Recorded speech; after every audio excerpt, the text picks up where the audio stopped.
Okay, that's it. I'm deciding this one is this one. And that's for me.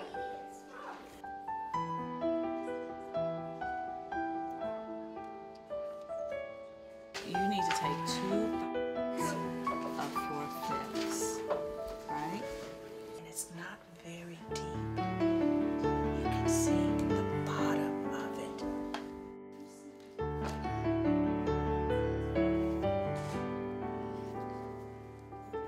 Let's switch these words around. How would you read that phrase now? Imagine a school where children can progress at their own pace, regardless of their ability, where each child is provided the opportunity to make decisions about what she wants to know and when to move on to another subject. Imagine a school that teaches every subject with hands-on materials, allowing children to absorb information using all their senses. Imagine a school that is a true community of learners, where children actually teach and learn from each other, as well as the adult, and assume their share of responsibility for maintaining the classroom environment. In the next few minutes, we will visit 6 Montessori elementary schools that offer children all of these opportunities. Come into these classrooms and observe how these schools engage the minds of children, regardless of background or ability. As we watch these children work, we will introduce you to some of the basic elements of elementary Montessori schools, including hands-on materials, multi-age learning communities, cooperative learning, self-paced, self-initiated learning, uninterrupted work time, and respect and appreciation of other cultures and classmates.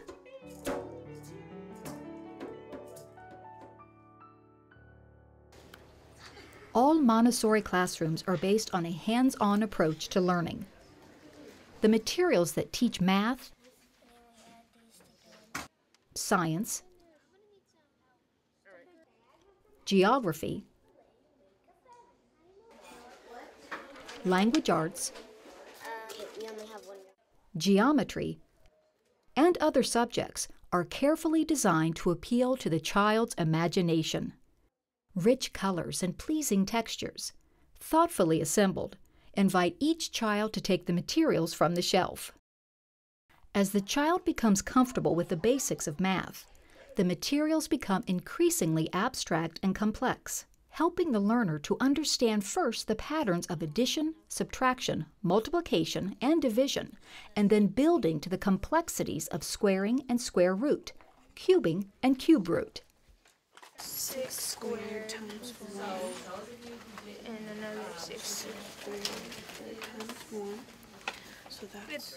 These 12-year-olds are tackling a math problem that calls for the addition of the components of a cube.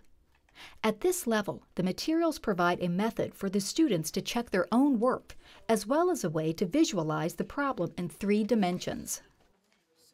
So 6 cubed is 216. Montessori introduces children to geometry beginning in the early childhood years.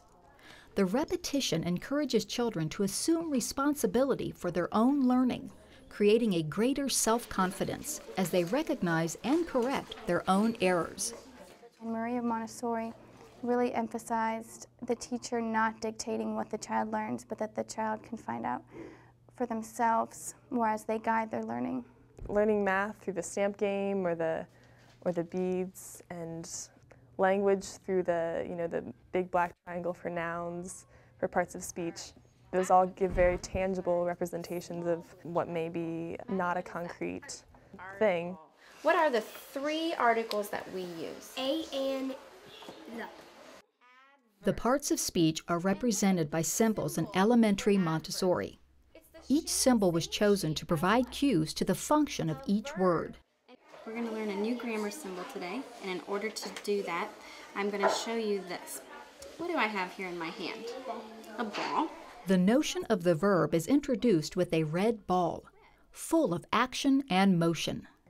And I think that is really great when you're so young to have that when, you know, young people are so visual and very hands-on.